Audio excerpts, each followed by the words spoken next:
Alors, exercice 11, page 340. Donc, on va essayer dans ce premier exercice de calculer les produits scalaires sans utiliser les coordonnées. Même si ici, je pourrais utiliser les coordonnées puisqu'on aurait un repère orthonormé et ça serait relativement facile. Alors, pour quel premier produit scalaire, AB, scalaire, AI. Donc, si je regarde AB et AI, eh bien, je m'aperçois que je suis dans le plan de gauche ici, ABE, et il me suffit de projeter AI sur AB. Donc, je vais projeter AI sur AB, j'obtiens AB scalaire AB, et ça me fait AB carré. Et si le côté du cube fait 4, on obtient A carré. Ça, c'était le petit a. Le petit b. AE scalaire AI. AE scalaire AI. Alors, je crois que c'est la même chose. Hein. AE scalaire AI, ben, je peux projeter le vecteur AI sur AE. Donc, je vais projeter le vecteur AI sur AE. Alors, j'obtiens, faux scalaire, 1 demi de AE. Voilà, parce que quand je projette AI sur le vecteur AE, j'arrive ici, hein, j'arrive là, et ça vaut 1 demi de AE. Donc, ça me fait, je peux placer le 1 demi devant, et AE scalaire AE, ben, comme tout à l'heure, ça fait A carré, 1 demi de A carré. Le C. Alors, le C, c'est AF scalaire AI. Alors là, c'est un petit peu différent parce que la projection n'est pas si facile. Donc je vais passer par le point B, par exemple. Donc je vais pouvoir décomposer mon produit scalaire AF scalaire AI.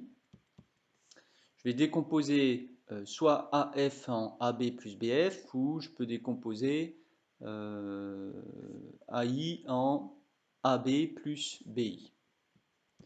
Alors, ça me fait AF scalaire AB plus BI. Et là, je peux utiliser les propriétés du produit scalaire habituel, c'est-à-dire que ça me fait AF scalaire AB plus AF scalaire BI. Et maintenant, je regarde ces produits scalaires-là, ils vont être beaucoup plus simples à calculer. Vous voyez, AF scalaire AB, ben, je vais projeter le vecteur AF sur le vecteur AB. Donc ça va me donner AB scalaire AB, ça on va savoir faire, savoir calculer. Et puis AF scalaire BI, eh bien, je vais projeter le produit, le point, le vecteur AF sur le vecteur BI. Alors si je projette le vecteur AF sur le vecteur BI, le vecteur AF va se transformer en BF, hein, on projette de façon orthogonale.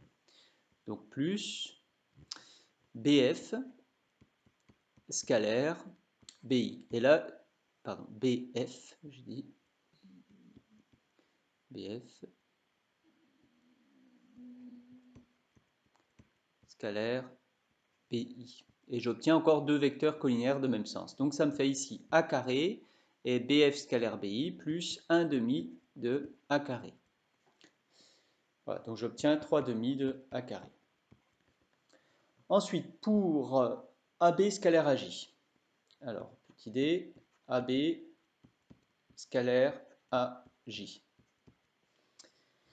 Alors, si je regarde AB scalaire AJ, donc j'ai AB ici et AJ ici, c'est un petit peu moins facile que les trois précédents. Eh bien, je vais essayer de passer par des sommets du cube, c'est-à-dire que AJ, je vais le décomposer par exemple en AF plus FJ. Donc, AB scalaire AF plus FJ. Alors, est-ce que c'est intéressant de faire ça? J'obtiens deux produits scalaires AB scalaire AF plus AB scalaire FJ. Alors, AB scalaire AF, aucun problème, ça va me faire AB scalaire AB, donc ça je saurais calculer. Ensuite, AB scalaire FJ, ben, comme on est dans un cube, c'est intéressant parce que j'ai la droite FG qui est orthogonale ici au plan de gauche, et donc orthogonal à toutes les droites, et donc en particulier à AB. Donc je sais que le vecteur FJ est orthogonal au vecteur AB. Donc ce produit scalaire-là, ça, il fera 0, car AB est orthogonal à FJ. Et ça va faire AB, et comme tout à l'heure, ça va faire AB carré. Et donc à la fin, ben, on obtient, j'enlève ça, on obtient A carré. Voilà.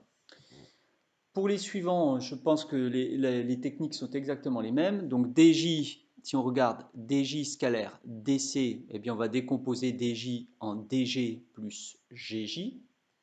Ça revient exactement à ce qu'on vient de faire.